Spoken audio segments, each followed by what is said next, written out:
nous allons prendre comme texte de base pour nos études, mettons, de cet après-midi, de demain, peut-être même encore de dimanche, le chapitre 12 de l'Épître aux Romains.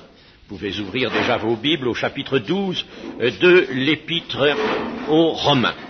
Et je voudrais tout de suite, en matière d'introduction, dire que ce que nous avons entendu déjà de la foi reste absolument vrai, valable pour la vie chrétienne. Or, vous savez que ce qui nous importe et ce dont nous voulons nous occuper maintenant, c'est de notre vie, la vie chrétienne.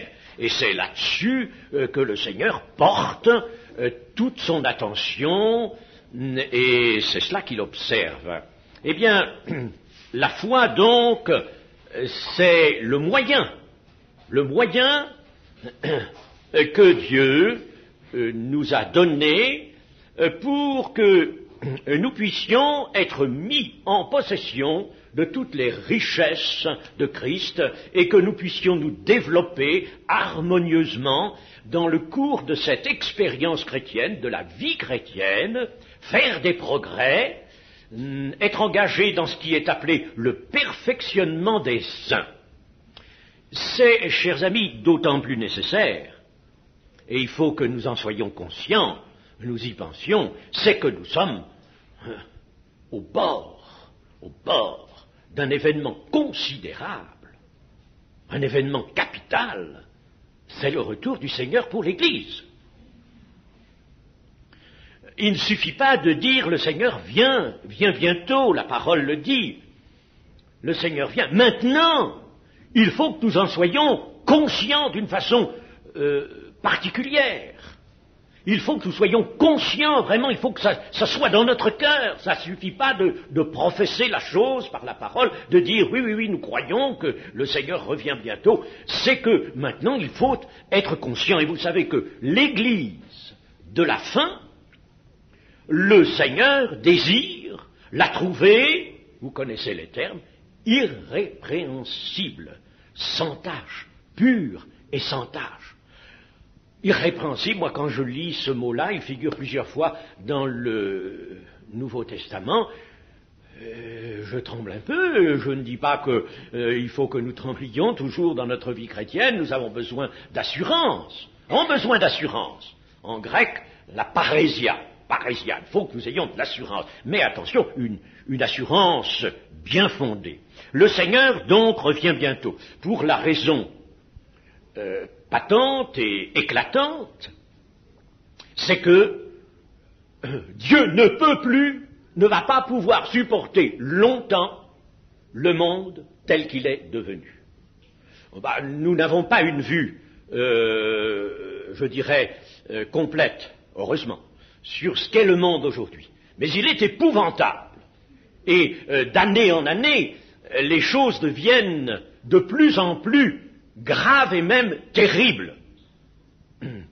L'impureté, la débauche d'impureté, d'impudicité est quelque chose d'extravagant. Et non pas seulement chez certaines catégories d'êtres humains, mais chez des gens qui ont belle apparence. Quand nous pensons que des hommes en bonne situation dans notre Occident s'en vont par exemple à Manille pour se livrer à des passions infâmes, chers amis, nous le savons, il y a de nombreuses attestations sur un fait comme celui-là, par exemple. Alors, le Seigneur va bientôt considérer que le comble est atteint. Comment voulez-vous qu'il conserve une société matérialiste, athée, une société dévoyée? Surtout, n'est-ce pas, vers cette tendance à l'impureté. Et nous savons que des mondes ont été jugés à cause de ça, surtout. Alors, comment voulez-vous que le Seigneur continue d'exercer sa patience? Il veut que le plus grand nombre soit sauvé, oui. Mais nous arrivons à la limite. Nous arrivons au temps. et un homme que je considère comme très averti des Écritures et qui est dans un autre, disons, une autre activité que nous. Il n'est pas dans la Pentecôte. C'est Pierre Courtial, par exemple, qui est doyen de la faculté évangélique de théologie évangélique d'Aix, en Provence. Eh bien, Pierre Courtial, lui le déclare, nous sommes arrivés, dit-il, à la fin de la fin des temps. Oui, ça. Et c'est pour vous dire que c'est pas nous seulement, mais tout le monde en a le sentiment. Alors, chers amis de notre vie chrétienne, attention, soyons sérieux. C'est ce que nous allons essayer de voir. Lisons alors au chapitre 12 de l'Épître aux Romains. Nous lirons simplement les 2 premiers versets. Je vous exhorte donc, frères, par les compassions de Dieu, à offrir vos corps comme un sacrifice vivant, saint, agréable à Dieu, ce qui sera de votre part un culte raisonnable. Ne vous conformez pas au siècle présent, mais soyez transformés par le renouvellement de l'intelligence, afin que vous discerniez quelle est la volonté de Dieu, ce qui est bon, agréable et parfait. Eh bien, déjà dans ces 2 versets, nous avons beaucoup de choses à voir. La parole, je le disais ce matin, est condensée, vous savez, et il y a beaucoup de choses à voir. Je voudrais d'abord souligner ceci, c'est que ces 2 versets nous amènent à cette nécessité de discerner, c'est-à-dire de connaître la volonté de Dieu, ce qui est bon, agréable et parfait. Nous reviendrons sur ces termes. Connaître ou discerner la volonté de Dieu. Le mot discerner est bon, est excellent, parce que connaître la volonté de Dieu, il faut vouloir. Et pour la connaître vraiment, cette volonté de Dieu, dans toutes les petites ou grandes circonstances de notre existence, à chacun de nous, eh bien, il faut pouvoir discerner. Il faut avoir le moyen de discerner. Ça ne va pas de soi. Ça ne se trouve pas tout seul, comme ça, n'est-ce pas? Il n'y a pas d'automatisme. Dieu nous veut des êtres intelligents, des êtres de foi, mais des êtres qui gardent leur responsabilité. Dieu nous veut responsables, libres, bien qu'il se charge de tout. Il se charge de tout. De tout. C'est lui qui sanctifie, c'est lui qui transforme, d'accord. Mais attention, pas sans nous. Parce que, alors là, il nous réduirait à l'état d'automate, et ça n'a jamais été dans la pensée de Dieu. Si Dieu nous réduisait à l'état d'automate, il changerait complètement ses desseins, son plan pour l'homme. Il veut que l'homme soit un ami, soit par conséquent revienne à ce qui est dominant dans le plan créateur de Dieu, c'est-à-dire la ressemblance à Dieu, la similitude à Dieu. Et par Jésus-Christ, nous sommes en voie de redevenir semblables à Dieu, de rentrer dans le plan créateur de Dieu, et nous sommes destinés à porter l'image, dit aussi l'Épître aux Hébreux dans le chapitre 8, porter l'image de Jésus, qui lui est regardé comme le premier-né entre une grande foule de frères. Et de frères, c'est tous les membres de l'Église, hein, frères et sœurs. Tous les membres de l'Église. Donc il est le premier-né, c'est lui qui est l'homme nouveau, à l'image duquel nous sommes destinés à être. Hein, n'oublions pas ça, il nous faut arriver à cette image de Christ. Et sur la terre, nous sommes en marche pour cela. Lorsque nous quitterons cette terre d'une manière ou de l'autre, peut-être par la voie des airs, l'enlèvement, ça vaudrait mieux que la voie du tombeau, n'est-ce pas? Mais enfin, de tout sens, même si nous allons dans le tombeau, c'est pas pour y rester longtemps. Nous sommes promis aussi, ceux qui ressusciteront, monteront avec ceux qui sont présents sur la terre, vivants, monteront dans les airs. Alors, voilà donc quelque chose d'important. Il faut discerner la volonté de Dieu pour pouvoir arriver à faire constamment la volonté de Dieu. Faire la volonté de Dieu, c'est le principe de base de toute mise en pratique de la parole de Dieu. Si nous mettons la parole de Dieu en pratique, et vous savez que le Seigneur a insisté là-dessus, alors nous arriverons à faire la volonté de Dieu. Seulement, nous allons le dire, la volonté de Dieu, non pas seulement la volonté générale qui résulte de tout ce qui est dit dans l'Écriture, ce serait déjà très beau, déjà magnifique, mais même la volonté de Dieu dans les plus petites actions de chacun de nous. Nous vivons dans notre cadre, nous nous manifestons au milieu de la société, et là, il faut que nous accomplissions la volonté de Dieu.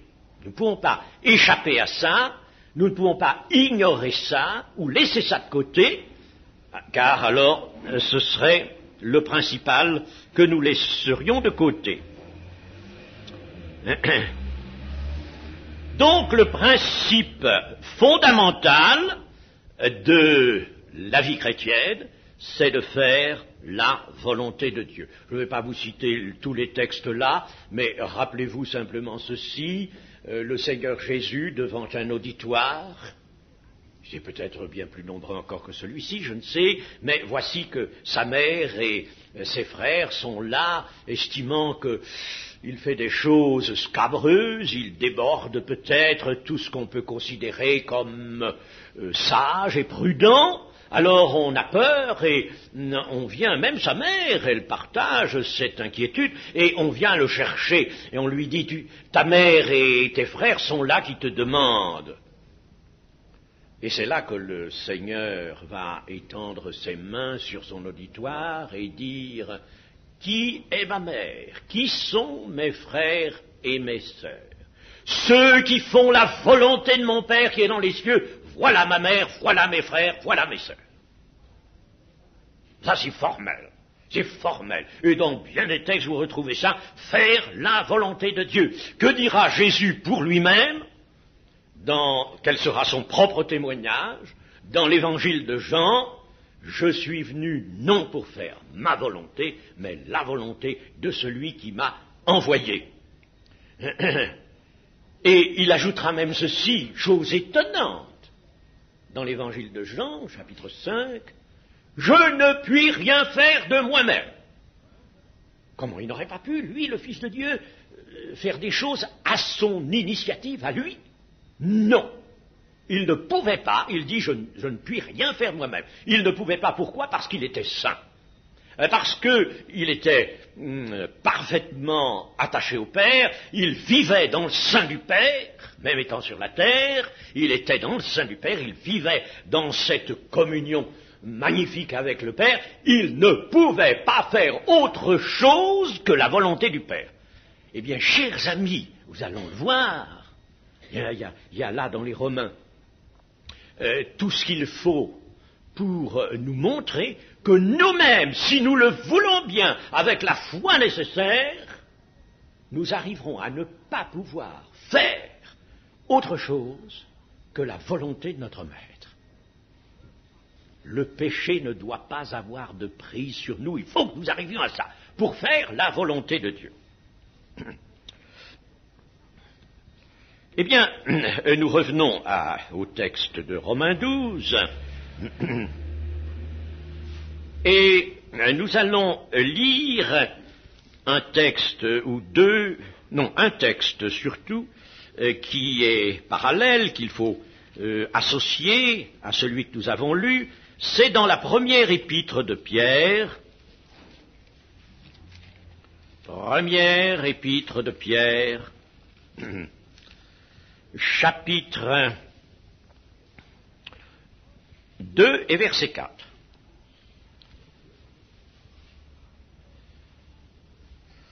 Approchez-vous de lui, pierre vivante rejetée par les hommes. Approchez-vous de lui.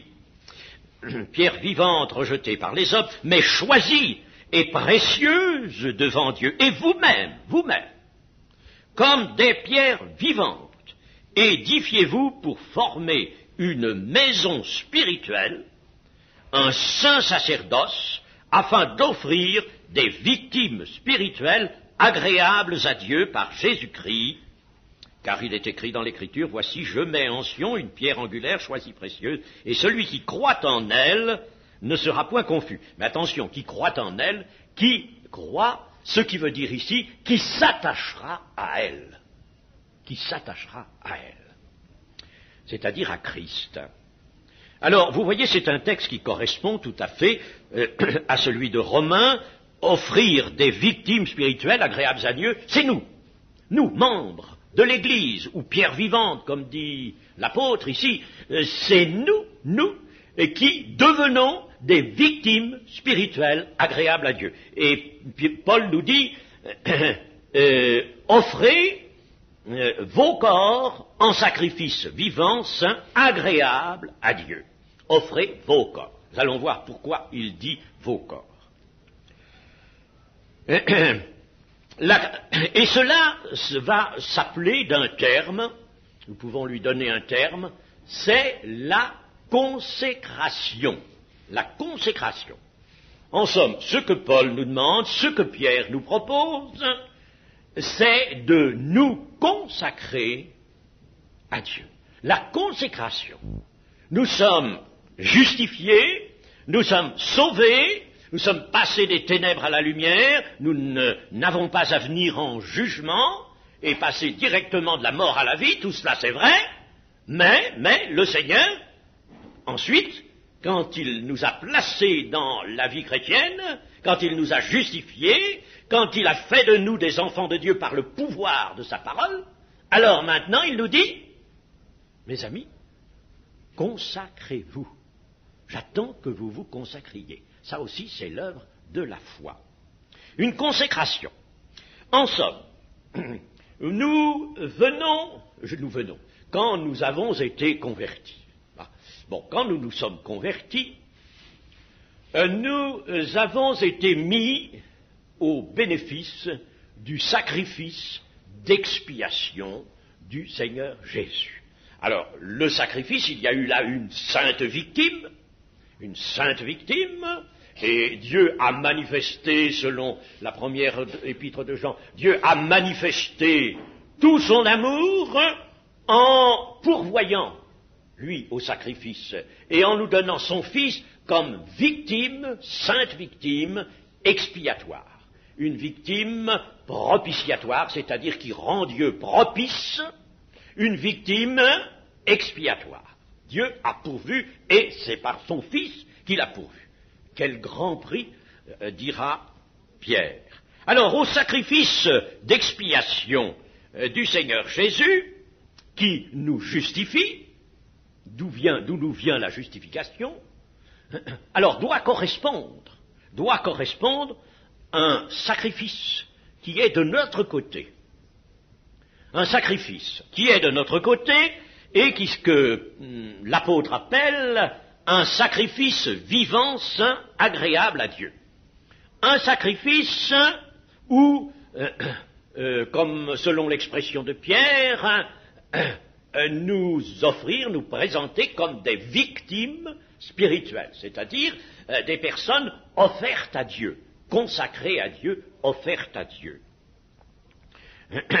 Un sacrifice vivant, donc, de tout homme ou femme racheté, et cela par une consécration entière de lui-même ou d'elle-même. Une consécration entière. Voilà comment le ou la sœur rachetée va s'offrir par une consécration, ce sera par une consécration entière de lui-même ou d'elle-même.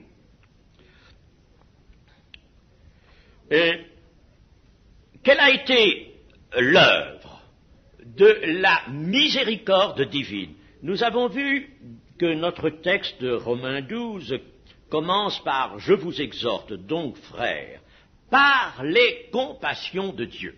Les compassions de Dieu, cela fait allusion à la miséricorde de Dieu. Selon sa miséricorde, il accorde ces compassions qui sont grandes. Alors, la miséricorde divine, vous savez qu'il est dit que Dieu prend plaisir à la miséricorde. Et toute l'œuvre du salut est une œuvre de la miséricorde de Dieu. C'est pour ça qu'il nous est demandé à nous d'être miséricordieux aussi. D'être miséricordieux nous-mêmes. Eh bien, l'acte de la miséricorde divine est d'associer les croyants, ceux qui croient et qui sont justifiés, au sacrifice expiatoire de Jésus et à sa victoire. Quand on entre donc dans la maison de Dieu, dans la vie chrétienne, dans le corps de Christ, l'Église, si vous voulez, eh bien, on est justifié, ce qui veut dire que, selon la miséricorde de Dieu, nous sommes associés au sacrifice expiatoire de Jésus. Et ce qui va de soi, à sa victoire, au sacrifice expiatoire. Et c'est dans ce sens que Paul, dans l'Épître aux Galates, pourra dire « J'ai été crucifié avec le Seigneur Jésus. J'ai été crucifié avec Jésus. J'ai été crucifié. » Ce qui veut dire que le crucifiement de Jésus à travers les siècles, car si l'acte du crucifiement lui-même est quelque chose d'historique, quelque chose qui a pris place dans notre histoire, l'histoire de la terre, mais ce crucifixion a été la source d'une multitude de bénédictions. Dieu dispose, en somme, d'un crédit, si je puis dire, d'un grand crédit de bénédiction qu'il reporte sur tous les croyants. Et Paul veut dire ainsi, j'ai été moi-même marqué par la crucifixion de Jésus, mon maître, toutes les conséquences de cette crucifixion se sont reportées sur moi et sont toujours sur moi. Je suis mort avec Christ, j'ai été mis à mort avec lui, enseveli avec lui, comme il le dit dans Romains 6, et ressuscité avec lui, mais la mort de Christ, il le dira aussi dans la 2e aux Corinthiens, la mort de Christ agit toujours en moi, afin que la vie de Christ agisse également. Alors, donc, au sacrifice d'expiation de Jésus va correspondre le sacrifice vivant. J'expliquerai pourquoi il est appelé vivant. Le sacrifice vivant dû racheter par une consécration de lui-même. Et la miséricorde, donc, nous associe au sacrifice expiatoire de Jésus et à sa victoire, cela en raison des compassions de Dieu. Et associé au sacrifice de la croix par la foi et par le baptême. Le baptême, en somme, c'est un signe, c'est pas lui qui purifie, nous dira Pierre, pas l'eau qui nous purifie, n'est-ce pas, mais c'est un signe de la purification opérée par l'Esprit de Dieu. Eh bien, associé au sacrifice de la croix par la foi et par le baptême, le croyant ne vit plus pour lui-même. Ah, cela est écrit, où donc, dans la 2e aux Corinthiens, chapitre 5 et versets 14 et 15. 2 Corinthiens, chapitre 5,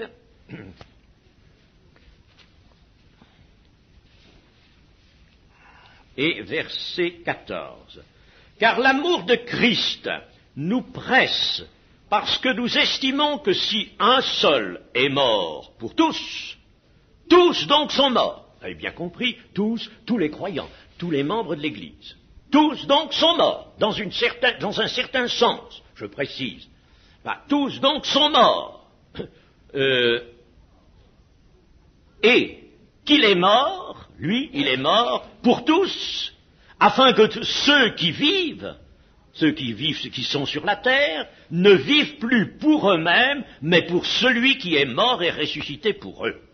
Ne vivent plus pour eux-mêmes, mais pour celui qui est mort et ressuscité pour eux.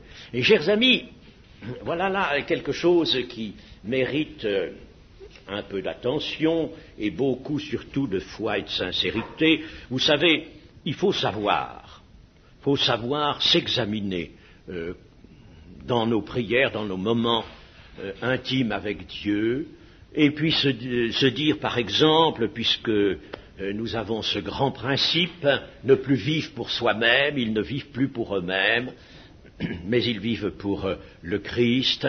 Alors se poser la question, est-ce que je ne vis pas un peu trop pour moi-même ou un peu même pour moi-même? Est-ce que depuis que ma conversion, qui date déjà de peut-être un certain nombre d'années, est-ce que je ne suis pas plutôt un peu revenu à cette vie pour moi-même? Alors il y a lieu d'opérer un redressement. Un redressement. Chers amis, il faut savoir cela, c'est que nous ne vivons plus pour nous-mêmes. C'est écrit. Et si nous ne voulons pas accepter cela d'une façon pratique, alors nous nous inscrivons en faux devant la parole de Dieu. Nous rejetons la parole de Dieu. Et, attention, la vie que nous appellerons chrétienne, qui n'aura pas la marque chrétienne si nous ne vivons pas, si nous vivons encore pour nous-mêmes, eh bien, cette vie dite chrétienne sera difficile à vivre. Cette existence sera difficile. Si nous ne donnons pas vraiment tout ce que le Seigneur nous demande, la vie chrétienne sera pénible. Elle n'est pas pénible avec le Seigneur, par la grâce du Seigneur. Mais il faut que la grâce soit avec nous et entière. Et pour cela, il faut que nous acceptions ce que Dieu nous demande. Vous ne vivez plus pour vous-même. Nous ne vivons plus pour nous. Et il y a une chose que Dieu ne peut pas accepter, qu'il n'accepte pas, c'est le partage. Le partage, ça c'est quelque chose qui pour Dieu est le trouble du péché, le trouble du mal, le partage. Voyez-vous, nous pouvons être, dans bien des cas, et n'importe qui, moi, autant que vous, c'est la même chose, nous pouvons être défaillants, et nous sommes encore défaillants. Alors là, cela peut se corriger, se redresser, tout simplement en faisant appel d'un cœur contrit, d'un cœur humble, d'un cœur sincère, qui reconnaît la faute, faire appel au ministère du Seigneur Jésus, ministère d'intercession. Il est notre avocat. Et il est là, et le sang de Christ parle en notre faveur, mieux que celui d'Abel. Il est notre souverain sacrificateur. Alors là, nous pouvons faire appel à lui. Alors ça se corrige. Nous ne sommes pas arrivés à la perfection. C'est vrai. Mais il y a une chose qui est absolument inacceptable du côté de Dieu, c'est que nous ne prenions pas garde à ce qu'il nous demande de ne plus vivre pour nous-mêmes. Ce qui, dans le langage du Seigneur, s'appelle le renoncement à soi-même. Celui qui veut venir après moi renonce à lui-même, qu'il se charge chaque jour de sa croix et qu'il me suive. Voilà ce qu'a dit le Seigneur. Et c'est un principe immuable. On ne peut pas refuser ça. On ne peut pas dire, Seigneur, ça exige trop de moi, cela. Non. Il faut l'accepter d'abord de tout son cœur. Renoncer d'ailleurs à soi, ce n'est pas renoncer à quelques petites choses qui nous sembleraient incompatibles avec la vie chrétienne. Non, c'est renoncer à soi. Et renoncer à soi, c'est renoncer à ce qui est mauvais, chers amis. C'est renoncer notamment au moi, à la domination du moi, le moi. le moi, l'homme naturel, le vieil homme. C'est renoncer à lui. Vous savez, il y a une grande différence entre ce qui est mort et ce qui est vivant. Bon, ça, la différence, on la voit très bien. Hein. Quand un animal, par exemple, est mort, on voit bien la différence avec un animal vivant. Et alors, cette différence-là, eh bien, elle existe entre l'homme naturel, l'homme qui n'a pas été purifié, lavé par le sang de Christ, et puis le chrétien qui, lui, a été lavé et sanctifié par le sang de Christ et qui a été régénéré. Le chrétien est vivant, la vie véritable est en lui, c'est installé en lui. Christ est en lui, sans ça il n'appartient pas, sans ça il n'est pas chrétien, dira Paul. Et il y a une différence, grande différence.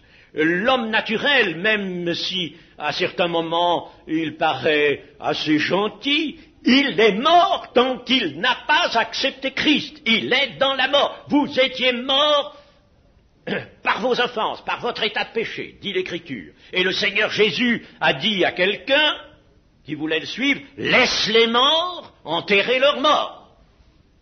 Hein? Laisse ceux qui sont encore dans la mort, dans l'état naturel, dans la chair, laisse-les enterrer leurs morts. Ils sont morts. Alors, il y a une différence, il faut le savoir, entre l'homme qui n'a pas accepté encore Jésus, qui n'est pas lavé, et le chrétien qui, lui, au contraire, est justifié, lavé. L'un est mort, l'autre vivant. Et il faut donc, si nous sommes vivants, que nous nous manifestions comme des vivants, vivants pour Christ. Et on peut marquer encore cette différence entre ce qui est mort et ce qui est vivant, en disant ceci, l'homme naturel, qui ne connaît pas Jésus, et qui donc est mort, même s'il est très gentil, il est mort. Eh bien, la différence, c'est que l'homme naturel, peu ou prou, d'une façon plus ou moins marquée, disons, s'aime lui-même. Il s'aime lui-même. Rappelez-vous ce que nous étions avant. Et tandis que celui qui est justifié, celui qui est lavé, sanctifié par le sang du Seigneur, il aime Dieu. Il doit aimer Dieu. Il aime Dieu. Ce n'est plus lui-même qu'il aime. Son lui-même, il a donné au Seigneur. Et je vous assure que le Seigneur, il en prend bien mieux soin que nous-mêmes. Nous n'avons pas à prendre soin de nos personnes, de nous-mêmes. C'est Dieu qui a des soins pour nous, et des petits soins, des soins magnifiques, des soins extraordinaires. Mais Dieu veut que nous l'aimions. Nous aimons Dieu. Le premier commandement, c'est « Tu aimeras le Seigneur ton Dieu de tout ton cœur, de toute ta force, de tout ton esprit, et ton prochain comme toi-même. » Il n'y a pas de plus grand commandement que cela. Ainsi, donc, il faut s'offrir. Il faut que le croyant mette son corps et ses membres au service de Dieu, c'est-à-dire au service de la justice. Et je fais allusion à Romains 6, 12, 13, Romains 6, 12, 13, que le péché ne règne donc point dans votre corps mortel, et n'obéissez pas à ses convoitises. Ne livrez pas vos membres au péché comme des instruments d'iniquité, mais donnez-vous vous-même à Dieu. Donnez-vous vous-même à Dieu comme étant vivant de mort que vous étiez, voyez-vous. Comme étant vivant, vous êtes vivant, alors offrez-vous à Dieu maintenant. Offrez-vous à Dieu, offrez à Dieu vos membres comme des instruments de justice. Offrez à Dieu vos membres, les membres de votre corps, c'est-à-dire, en somme, par membres, l'apôtre Paul évoque là toutes vos activités, tout ce dont vous êtes capable, tout ce que vous faites, offrez-le à Dieu. Car le péché n'aura point de pouvoir sur vous, puisque vous êtes non sous la loi, mais sous la grâce. sommes sous la grâce. Et c'est pour cela, chers amis, attendu que nous sommes dans la nouvelle alliance, nous sommes sous la grâce et non pas sous la loi. Christ est la fin de la loi pour quiconque croit en lui. Alors, nous sommes sous la grâce. Nous sommes donc unis avec Christ. Et vous croyez qu'en union avec Christ, nous pouvons encore être sous le joug du péché? Impossible cela, inconcevable.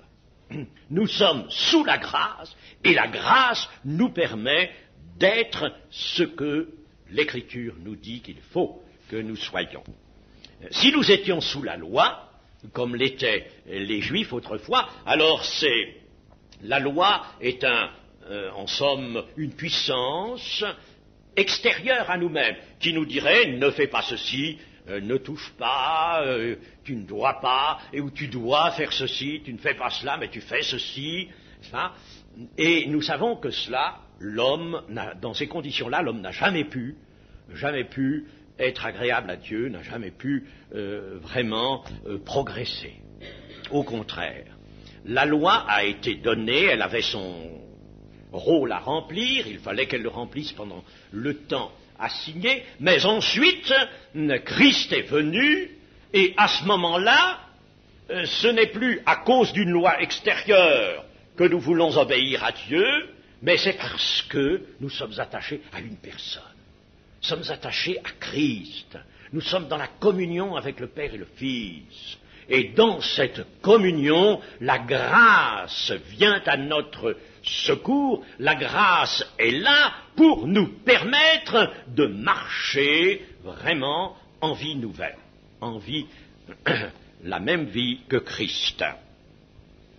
Et l'on peut dire que si le chrétien offre son corps comme un sacrifice vivant, il offre son corps en sacrifice sur l'autel, en somme de Dieu, comme autrefois, il y a une allusion bien sûr au culte lévitique, au culte qui se rendait autrefois dans le peuple israélite.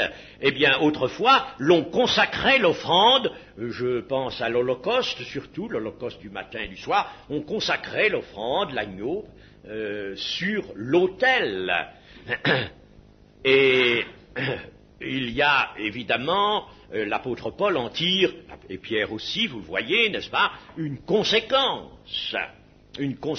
dans le temps de la grâce, offrez-vous vous-même. Seulement, il y a une grande différence, c'est qu'au lieu d'être brûlé par le feu, nous allons le voir, l'offrande que nous sommes est au contraire animée de toute la puissance, de toute l'abondance de la vie. C'est pour ça que cette offrande est vivante. Offrez vos corps comme un sacrifice vivant, vivant.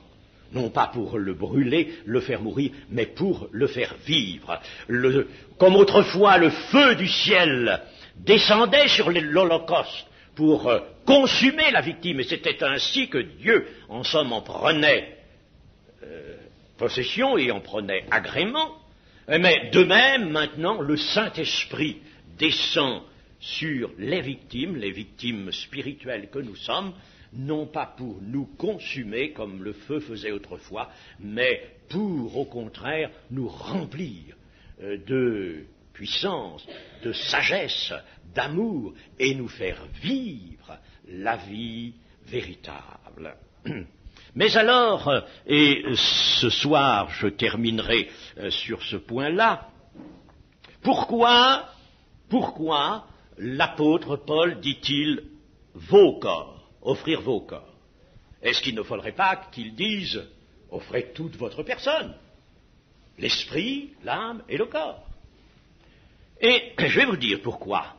Il y a deux raisons au moins pour lesquelles l'apôtre ici comprenait que tout ça est guidé par le Saint-Esprit, c'est de la doctrine de Dieu, c'est la doctrine de Christ, et il y a des raisons.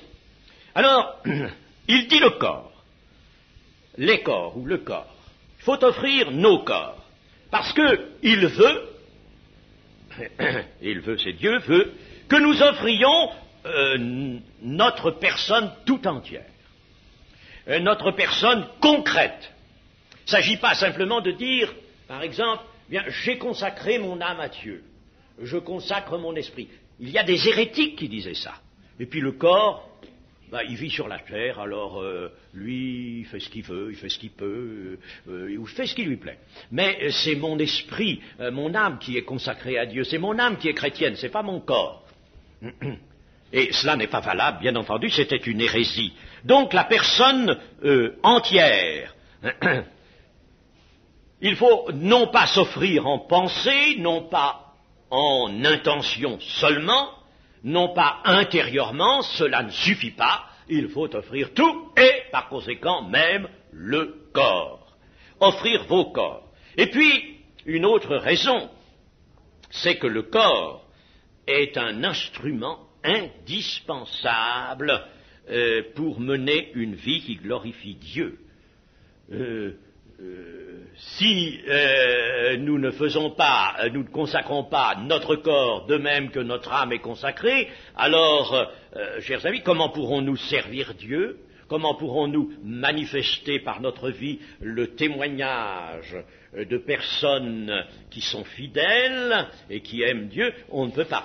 Nous avons besoin de notre parole, de notre bouche, par conséquent du corps. Nous avons besoin de nos mains pour agir. Nous avons besoin de nos pieds pour aller voir le prochain peut-être, pour aller exhorter le frère et la sœur, pour nous rendre au rassemblement où nous sommes attendus, où nous avons notre place. Nous avons besoin de nos jambes, nous avons besoin de notre corps, nous avons peut-être besoin de notre sourire aussi. Nous avons besoin de nos yeux, et qui peuvent parler eux aussi, et qui peuvent manifester aux frères, à la sœur ou au prochain, tout l'amour dont nous sommes remplis. Vous savez, l'amour, ça se lit sur le visage, ça se lit, n'est-ce pas, dans l'attitude du visage surtout. Nous avons besoin du corps aussi pour manifester que nous le soustrayons à certaines choses. Notre corps n'est pas employé à tout. Il est réservé à certaines choses, comme dans le temple autrefois, les ustensiles étaient réservés au culte. Alors, vous comprenez pourquoi Paul dit « offrez vos corps ». Le corps, instrument nécessaire, indispensable même du service de Dieu. Et vous savez que dans les Corinthiens, l'apôtre Paul nous dit « Ne savez-vous pas que vous ne vous appartenez plus à vous-même » C'est dans le même sens de ce que nous avons dit. Vous ne vous appartenez plus à vous-même. Et que vos corps sont le temple du Saint-Esprit. Votre corps est le temple du Saint-Esprit. Et il dira même, attention, celui qui détruit le temple de Dieu, celui-là pourrait peut-être puni par Dieu, peut-être sanctionné par Dieu. Mais vous êtes le temple du Saint-Esprit. Par conséquent, vraiment, il fallait que l'apôtre nous dise vos corps. Votre âme, en somme, c'est sous-entendu, ça, vous le savez bien, vous l'avez pensé, vous offrir intérieurement, oui, vous en convenez, mais il faut aussi que vous offriez vos corps, c'est-à-dire votre personne tout entière.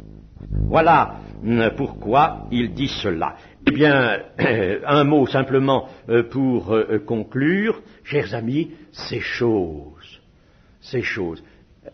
méditons-les, réfléchissons à cela, à tout cela, relisez, repensez ces choses. Chers amis, si tout à l'heure le Seigneur vient vous chercher, qu'il ne vous trouve pas confus et éloigné de lui, comme dit Jean, mais dans la parésia, dans la pleine assurance. Et chers amis, nous ne savons pas quand le Seigneur va venir. Il n'a pas voulu, Dieu n'a pas voulu que nous puissions dire ce sera à tel ou tel moment. Le Seigneur, le Fils de l'homme, viendra au moment où vous n'y penserez pas, quand vous n'y penserez pas. Même ceux qui l'attendent, ceux qui sont vigilants, il leur est dit au moment où vous n'y penserez pas. C'est-à-dire, vous serez surpris. Nécessairement, vous allez être surpris, il faut que vous soyez surpris. Mais aussi, soyez prêts. Soyez prêts. Et c'est ce que nous voulons, chers amis, pour le bien de chacun et la gloire du Seigneur. Amen.